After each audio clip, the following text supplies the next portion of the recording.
रात के करीब 11 बजे थे। रमेश, जो पिछले 12 साल से ट्रक चला रहा था, अपने ट्रक में ताजा कश्मीरी सेब लादकर कोलकाता के लिए निकला। लगभग 2000 किलोमीटर का सफर रमेश को लंबी ड्राइव की आदत थी, लेकिन उस रात उसे अजीब बेचैनी हो रही थी। लोडिंग करते समय उसने देखा था कि एक बुजुर्ग आदमी बार बार ट्रक के पीछे खड़ा सेबों की पेटियों को देख रहा था। रमेश ने पूछा, बाबा कुछ चाहिए?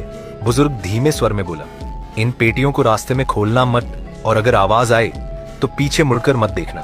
पहाड़ों से उतरते उतरते रात और गहरी हो गई। सड़क लगभग खाली थी।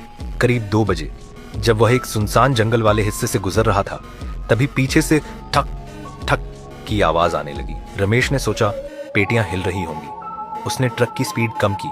आवाज बंद। जैसे ही स्पीड बढ़ाई, फिर वही आवाज, लेकिन इस बार ज्यादा तेज, और फिर किसी के धीरे धीरे हंसने की आवाज। रमेश का गला सूख गया। उसे अचानक उस बुजुर्ग की बात याद आई, आवाज आई तो पीछे मत देखना।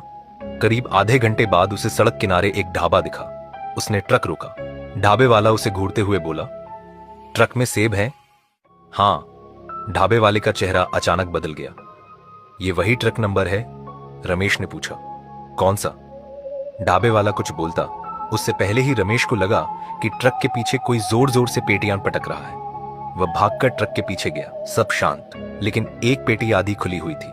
रमेश ने जैसे ही ढक्कन उठाया, उसके हाथ कांप गए। अंदर सेब नहीं थे, अंदर गीली मिट्टी भरी थी। रमेश तुरंत ढाबे वाले के पास वापस आया। ढाबे वाला धीरे बोला, 2 साल पहले इसी रूट पर एक ट्रक खाई में गिरा था।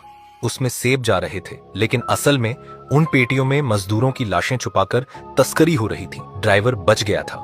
रमेश के पैरों तले जमीन खिसक गई। रमेश डरते डरते वापस ट्रक में बैठा और तुरंत वहां से निकल गया। अब आवाजें साफ सुनाई दे रही थीं, हमें निकालो। ट्रक का तापमान अचानक ठंडा हो गया। शीशे पर धुंध जम गई। फिर अचानक ट्रक की हेडलाइट्स बंद, और फिर ट्रक अचानक सड़क से सीधा खाई में गिर गया।